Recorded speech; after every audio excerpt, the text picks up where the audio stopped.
जय श्रीकृष्ण बंधु माने यही दिव्य एवं अलौकिक यात्रा को आपण मानक स्वागत।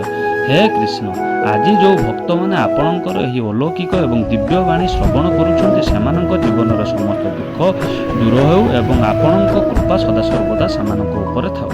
तेबे आसतु आ विलंब नक श्रीकृष्णकर यही अमृत उपदेशर अद्भुत यात्रा आरंभ करिबा। श्रीकृष्ण कहती केबे कहारी को कष्ट दे मो पाखरे निज सुख पाई प्रार्थना करना। जदि केबे कहारी को मुहूर्ते पाई भी सुख दे थाओ ताहले तुम दुख कथा चिंता करना। माली प्रत्येक दिन गछ को पानी दिए किंतु फल केवल ऋतुरे ही आसे। सेमिति जीवन में धैर्य रखंतु, प्रत्येक कार्य तार उचित समय ही हब। जीवनर सत्यता को बुझिबा एते कष्टकर नुहे। जो तराजुरे तमें अन्य को तौलुछ से तराजुरे थरे तमें निजे बसिकरी देख। तबियत खराब हेले मनीष किछि दिन पाई असुविधार रहे किंतु नियत खराब हेले मनीष सारा जीवन पर्यंत असुविधार थाए। यह भावी विरक्त हुओ नहीं कि काम मोर नाम अन्य कहार हेउछि। कारण घीओ और कपा अनेक दिनरू जली आसुछंती किंतु लोक कहउचंती जे दीप जलुछि। निजको कहार अति अभ्यस्त करी रखंतु नहीं, नचेत आपणकर खुशी तार पुरुषत एवं मनोभाव उपर निर्भर करी रहीजिबो। अकल बड़पण एवं अहंकार एक मानसिक रोग जार उपचार केवल प्रकृति एवं समय ही करि पारंती। देखाणियारे केवल लोकंकु खुशी करा जाई पारे हेले भगवान केवल नियत ही देखंती। केवल टंका थिले व्यक्ति धनी होई न थाए। जो व्यक्ति पाखरे उत्तम व्यवहार, मधुर वचन एवं उत्तम चिंताधारा थाए सी ही प्रकृत धनी अटे।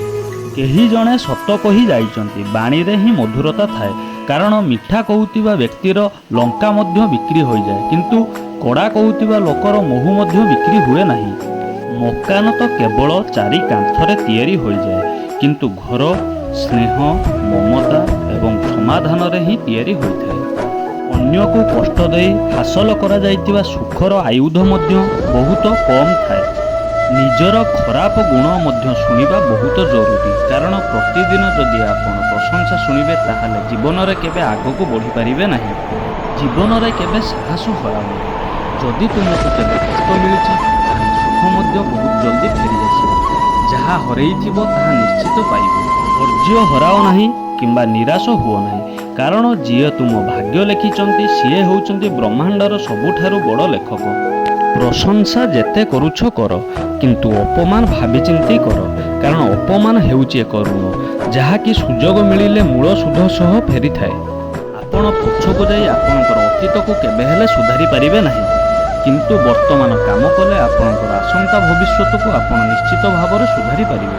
श्रीकृष्ण कहिचंती जे जो माने आपण को ऊपर जळुछंती आपण केबे हेले सेमानकर घृणा करंतु नाही। कारण एमाने सेही लोक जो माने स्वीकार करिछंती जे आपण तांको ठारू बहु गुणरे भल। सुखी जीवन पाई कोटी जिनिस त्याग करंतु। एही पांचटी जिनिस जीवनरु एबे ठारू त्याग करंतु। जीवन रे बहुत सुख मिलिबो। 1 समस्तंकु खुशी रे रखिबा। 2 अन्य मानक ठारू अधिक आशा करिबा। 3 जीवन को अतीत रे बंचिबा। 4 निजको काठारू कम बुझिबा। 5 अधिक चिंता करिबा। बदली जाओ समय सहित नचेत समय को बदलैबा शिख। निबसता को दोष दियो नहीं, जेकोसी परिस्थिति रे चालिबा शिख। श्रीकृष्ण कहउचंती जेमिति पवन एक दिगरे सदा सर्वदा बहे नहीं, समय समय रे दिग परिवर्तन करिथाए, ठीक सेहीपरि मनीषर भाग्य मध्य समय समय रे बदली थाए। तेणु समय खराब अछि बोली भाबी व्यस्त हुओ नहीं, बरं सठिक समयर अपेक्षा कर। कारण समय निश्चित बदलिबो।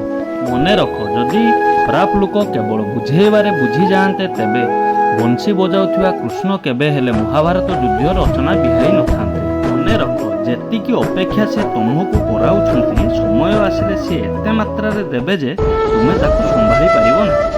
निज जीवन उपर केबे हेले असंतुष्ट हुओ ना। कारण एमिति भी लोक अछंती जे तुम परी जीवन बंचिबा पई स्वप्न देखिथाय। एही जदि विश्वास भांगे ताहले ताकू धन्यवाद। कारण एही लोक माने ही शिखांती ବିଶ୍ୱାସ ଲୋକମାନଙ୍କୁ ଭାବିଚିନ୍ତି କରିବା ଉଚିତ।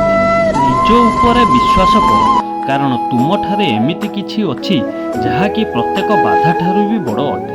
ଶ୍ରୀକୃଷ୍ଣ କହିଛନ୍ତି, ଯଦି ଆପଣଙ୍କ ଜୀବନରୁ ଭୁଲ ବ୍ୟକ୍ତିଟି ନଯାଏ ତାହେଲେ ସଠିକ୍ ବ୍ୟକ୍ତିର ଆଗମନ ମଧ୍ୟ ହେବ ନାହିଁ। କିଏ କ'ଣ କରୁଛି, କେତେ କରୁଛି, କିପରି କରୁଛି, ଏସବୁଠାରୁ ଯଦି ଆପଣ ଦୂରେଇ ରହିବେ ତାହେଲେ ଆପଣ ସବୁଠାରୁ ଖୁସିରେ ରହିବେ। ସମୟ ନିଶ୍ଚିତ ଆସେ, କିନ୍ତୁ ଡେରିରେ ଆସେ। ତେଣୁ ଧୈର୍ଯ୍ୟ ରଖ। ଯେଉଁ ଲୋକମାନେ ତୁମ ସହିତ ମୁକାବିଲା କରିପାରିବେ ନାହିଁ ସେମାନେ ଆପଣଙ୍କୁ ଘୃଣା କରିବା ପାଇଁ ଲାଗନ୍ତି। ମୂର୍ଖ ଲୋକଙ୍କ ସହିତ କେବେ ହେଲେ ବିବାଦ କରନ୍ତୁ ନାହିଁ। ଏମାନଙ୍କ ସହିତ ଯୁକ୍ତି କଲେ ଆପଣଙ୍କର ମୂଲ୍ୟ ହିଁ କମିଯିବ। ତେଣୁ ମୂର୍ଖ ଲୋକଙ୍କ ଠାରୁ ଦୂରେଇ ରହିବା ହିଁ ବହୁତ ଗୁଣରେ ଭଲ। ଗୁରୁଙ୍କ ଠାରୁ ଜ୍ଞାନ ଶିଖ, ପିତାଙ୍କ ଠାରୁ ସଂଘର୍ଷ ଶିଖ ଏବଂ ମାତାଙ୍କ ଠାରୁ ସଂସ୍କାର ଶିଖ। ଆଉ ଯାହା ସବୁ ବାକି ରହିଲା ତାହା ଦୁନିଆ ତୁମକୁ ଶିଖାଇ ଦେବ। କେବଳ ଦୁଇଟି ଜିନିଷ ପାଇଁ ସମ୍ପର୍କ ଭାଙ୍ଗିଯାଏ। ଗୋଟିଏ ହେଲା ଭୁଲ ବୁଝାମଣା ଏବଂ ଅନ୍ୟଟି ହେଲା ମନର ଅହଙ୍କାର। ଭିଡ଼ ସବୁବେଳେ ସେହି ବାଟରେ ଚାଲେ ଯେଉଁ ବାଟ ତାକୁ ସହଜ ଲାଗେ, କିନ୍ତୁ ଏହାର ଅର୍ଥ ନୁହେଁ ଭିଡ଼ ସବୁବେଳେ ସଠିକ୍ ରାସ୍ତାରେ ଚାଲେ। ତେଣୁ ନିଜ ବାଟ ନିଜେ ବାଛନ୍ତୁ, କାରଣ ଆପଣଙ୍କୁ ଆପଣଙ୍କ ଠାରୁ ଅଧିକ କେହି ଜାଣେ ନାହିଁ। ମନ ଏମିତି ଏକ ଜିନିଷ, ସେଠି ଯାହା ବୁଣାଯାଏ ତାହା ହିଁ ଫଳିଥାଏ। ତାହା ବିଚାର ହେଉ, ପ୍ରେମ ହେଉ କିମ୍ବା ଘୃଣା ହେଉ। ଇତିହାସ ସାକ୍ଷୀ ଅଛି, ଯାହାର ସମକକ୍ଷ ଦୁନିଆ ହୋଇପାରେ ନାହିଁ ତାକୁ ଦୁନିଆ ସେଇଠାରୁ ବଦନାମ କରିବା ଆରମ୍ଭ କରିଦିଏ। ରାଗର ଅର୍ଥ ହେଉଛି ଅନ୍ୟ କାହାର ଭୁଲ ଦଣ୍ଡ ନିଜେ ନିଜକୁ ଦେବା। ତିରସ୍କାର ଏବଂ ଅପମାନ ଯଦି ନିଜ ଲୋକଠାରୁ ବାରମ୍ବାର ମିଳେ ତାହେଲେ ସେଠାରୁ ବାହାରି ଯିବା ହିଁ ସବୁଠାରୁ ବଡ଼ ବିକଳ୍ପ ଅଟେ। ମନୁଷ୍ୟର ଜୀବନ କେବଳ ତାର କର୍ମ ଉପରେ ହିଁ ଚାଲେ। ଯେପରି କର୍ମ ହୋଇଥାଏ ସେପରି ଫଳ ଭୋଗିଥାଏ। ଯେପରି କର୍ମ କରାଯାଇଥିବ ତାହାର ଫଳ ଦିନେ ନା ଦିନେ ସାମ୍ନାକୁ ଆସିବ, କାରଣ କର୍ମ କାହାରି ସାଙ୍ଗ ନୁହେଁ। ଜୀବନ ବହୁତ ସୁନ୍ଦର, କେବେ ହସାଏ ତ କେବେ କନ୍ଦାଏ, କିନ୍ତୁ ଯିଏ ଜୀବନ ଭିଡ଼ରେ ଖୁସିର ରହେ ତା ସାମ୍ନାରେ ଜୀବନ ମୁଣ୍ଡ ନୁଆଇଥାଏ। ହରାଇ ପାଇବାର ମଜା କିଛି ଅଲଗା, କାନ୍ଦି ହସିବାର ମଜା କିଛି ଅଲଗା। ହାରିବା ତ ଜୀବନର ଏକ ଅଂଶ, କିନ୍ତୁ ହାରିବା ପରେ ଜିତିବାର ମଜା ହିଁ କିଛି ଅଲଗା। ଭଲ ମଣିଷଟିଏ ହେବା ପାଇଁ କାହାରି ନକଲ କରିବାର ଆବଶ୍ୟକତା ନାହିଁ। ନିଜେ ଏମିତି ଏକ ଭଲ ମଣିଷ ହୁଅ ଯେ ଯେମିତି ଲୋକ ଆପଣଙ୍କୁ ନକଲ କରିବାରେ ଲାଗିବେ। ପୋଖରୀ ସବୁବେଳେ କୂଅଠାରୁ ଅଧିକ ଗୁଣରେ ବଡ଼ ହୋଇଥାଏ, କିନ୍ତୁ ଲୋକମାନେ ସବୁବେଳେ କୂଅର ପାଣି ହିଁ ପିଅନ୍ତି, କାରଣ କୂଅ ପୋଖରୀଠାରୁ ଗଭୀର ଏବଂ ଶୁଦ୍ଧ ପାଣି ଦେଇଥାଏ।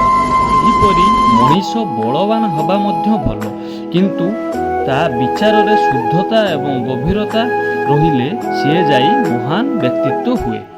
ସାରା ଜୀବନ ଯେତେ ଧନ ସମ୍ପତ୍ତି ଅର୍ଜନ କରିବା କଥା ପଛେ କରନ୍ତୁ, କିନ୍ତୁ ମରିବା ପରେ ଶୋକ ପତ୍ରିକାରେ କେବଳ ନିଧନ ବୋଲି ହିଁ ଲେଖାଯିବ। ଏହି କଥାଟି କଡ଼ା ହେଲେ ମଧ୍ୟ ସତ୍। ଯଦି କାଲିର ଦିନଟି କୌଣସି ଭୁଲ ପାଇଁ ବ୍ୟର୍ଥ ଯାଇଛି ତାହେଲେ ସେହି କଥା ମନେ ପକାଇ ଆଜିର ଦିନକୁ ବ୍ୟର୍ଥ କରନ୍ତୁ ନାହିଁ।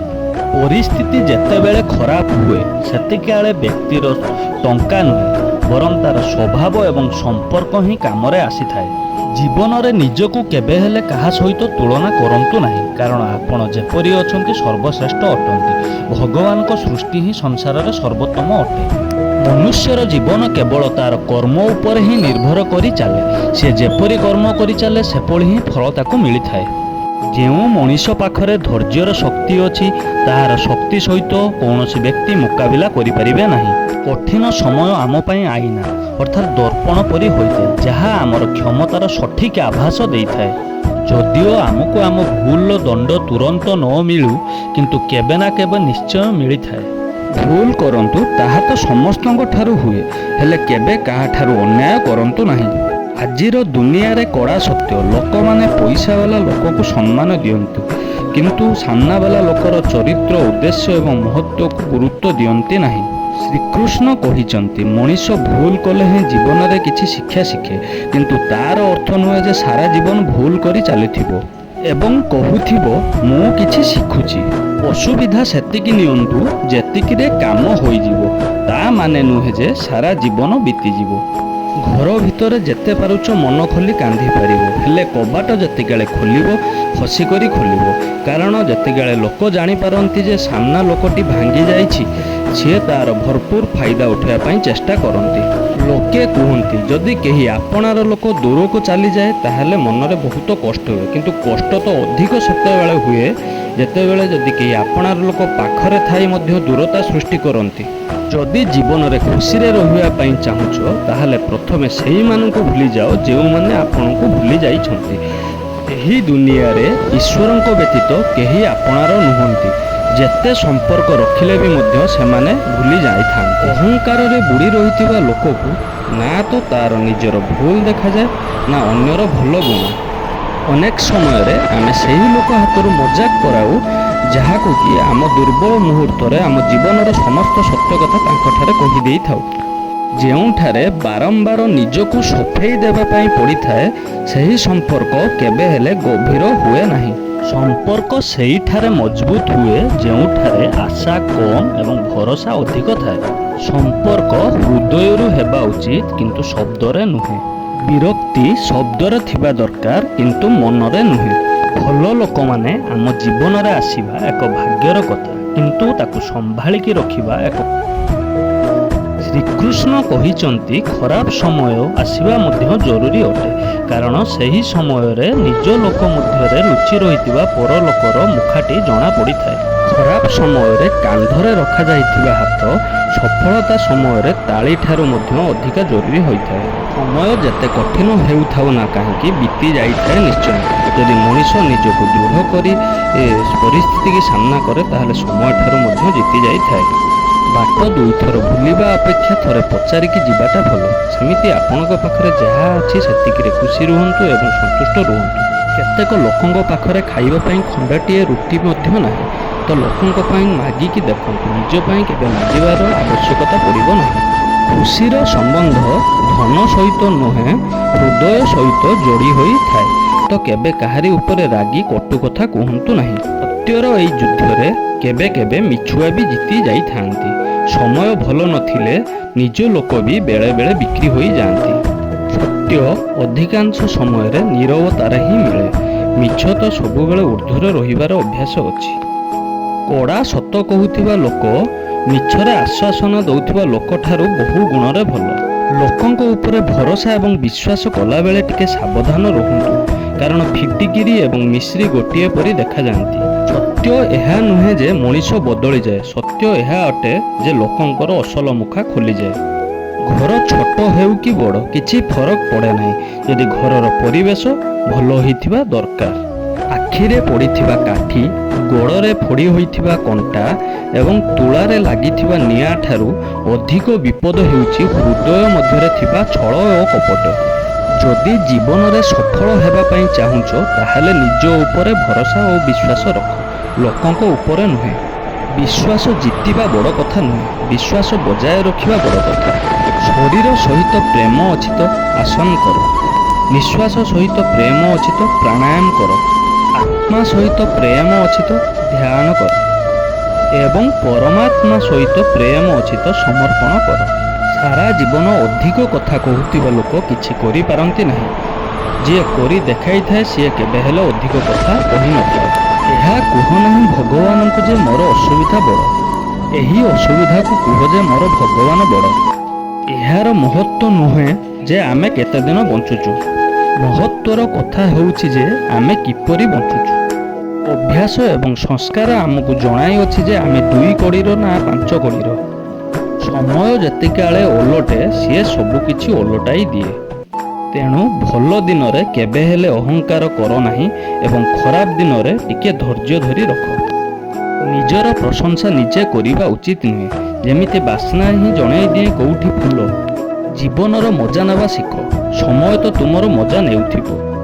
ଜୀବନର କେବେ ହାତ ନଥାଏ, କିନ୍ତୁ କେବେ କେବେ ଏମିତି ଏକ ଚାପୁଡ଼ା ମାରେ ଯାହାକି ତୁମକୁ ସାରା ଜୀବନ ମନେ ରଖିଥାଏ। ଭଲ ସମୟ ଏବଂ ଖରାପ ସମୟ ଉଭୟର ଅଲଗା ଅଲଗା ମହତ୍ତ୍ୱ ଅଛି। ଭଲ ସମୟ ଆପଣଙ୍କୁ ଜଣାଇବ ଯେ ଆପଣଙ୍କର ବାସ୍ତବିକତା କ'ଣ ଏବଂ ଖରାପ ସମୟ ଆପଣଙ୍କୁ ଜଣାଇବ ଯେ ଲୋକଙ୍କର ବାସ୍ତବିକତା କ'ଣ। ଏହି ସମୟ ମଧ୍ୟ ବିତିଯିବ, ଟିକେ ଧୈର୍ଯ୍ୟ ତ ରଖ। ଯେତେବେଳେ ଖୁସି ହିଁ ରହିଲା ନାହିଁ ସେତିକାବେଳେ ଦୁଃଖରେ କ'ଣ ବା ଅଧିକାର ଅଛି।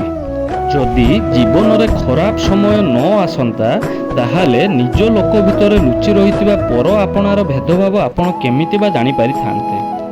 କେବେ ଶୁଣିଛ କି ଅନ୍ଧାର ସକାଳ ହେବାକୁ ଦେଇନାହିଁ? ମାନଙ୍କ ଉପରେ ଧ୍ୟାନ ଦିଅନ୍ତୁ ନାହିଁ, ଯିଏ ଆପଣମାନଙ୍କର ପିଠି ପଛରେ ନିନ୍ଦା କରନ୍ତି। ଏହାର ସିଧା ଅର୍ଥ ହେଉଛି ଯେ ଆପଣ ସେମାନଙ୍କ ଠାରୁ 2 ପାଦ ଆଗରେ ଅଛନ୍ତି। ହୃଦୟ ବଡ଼ ରଖନ୍ତୁ ଏବଂ ଲୋକଙ୍କୁ କ୍ଷମା କରିଦିଅନ୍ତୁ। କିନ୍ତୁ ଏତିକି ବୁଝି ରଖନ୍ତୁ ଯେ ଦ୍ୱିତୀୟ ଥର ସେମାନଙ୍କ ଉପରେ କଦାପି ଭରସା କରନ୍ତୁ ନାହିଁ। ଆମେ ଅନେକ ସମୟରେ ଭାବୁ ଯେ ଅନ୍ୟମାନଙ୍କର ଜୀବନ ଭଲ, କିନ୍ତୁ ଆମେ ଭୁଲି ଯାଉ ଯେ ଆମେ ସେମାନଙ୍କ ପାଇଁ ବି ମଧ୍ୟ ଅନ୍ୟ ଅଟୁ। ଯଦି ପ୍ରତ୍ୟେକ ବ୍ୟକ୍ତି ଆପଣଙ୍କ ଉପରେ ଖୁସି ଅଛନ୍ତି, ତେବେ ଏହା ମନେ ରଖନ୍ତୁ ଯେ ଆପଣ ଜୀବନରେ ବହୁତ କିଛି ସମାଧାନ ଏବଂ କମ୍ପ୍ରମାଇଜ୍ କରିଛନ୍ତି। ଏବଂ ଯଦି ଆପଣ ସମସ୍ତଙ୍କ ଉପରେ ଖୁସି ଅଛନ୍ତି, ତେବେ ଏହା ଠିକ୍ ନିଶ୍ଚୟ ଆପଣ ଅନେକ ଲୋକଙ୍କର ଭୁଲକୁ ଅଣଦେଖା କରିଛନ୍ତି। ହେ ପ୍ରଭୁ, ମୋତେ ଏକ ମସ୍ତିଷ୍କ ଥିବାବାଲା ହୃଦୟ ଦିଅନ୍ତୁ। ଏହି ଭରସା ଥିବାବାଲା ହୃଦୟ କେବଳ କଷ୍ଟ ହିଁ ଦେଉଛି। ମନୁଷ୍ୟ ସବୁବେଳେ ସୁଯୋଗକୁ ଖୋଜିବା ଉଚିତ ନୁହେଁ, କାରଣ ଯାହା ଆଜି ଅଛି ତାହା ହିଁ ସବୁଠାରୁ ଭଲ ସୁଯୋଗ ଅଟେ। ପ୍ରେମ ମଣିଷ ସହିତ କର, କିନ୍ତୁ ତାର ଅଭ୍ୟାସ ସହିତ ନୁହେଁ। ରାଗ ତାହାର କଥା ଉପରେ କର, କିନ୍ତୁ ତା ଉପରେ ନୁହେଁ। ଭୁଲ ତାର ଭୁଲକୁ କୁହ, କିନ୍ତୁ ତାକୁ ନୁହେଁ।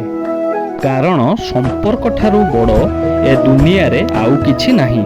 କାହାକୁ ଦୁର୍ବଳ ବୋଲି ଭାବିବାର ଭୁଲ କରନ୍ତୁ ନାହିଁ, କାରଣ ସମୟକୁ ବଦଳିବାର ସମୟ ଲାଗେ ନାହିଁ। ଯଦି ଆପଣ ଠିକରେ ଅଛନ୍ତି, ତାହେଲେ କିଛି ବି ପ୍ରମାଣ କରିବାର ଆବଶ୍ୟକତା ନାହିଁ। କେବଳ ସଠିକ ହୋଇ ରୁହନ୍ତୁ।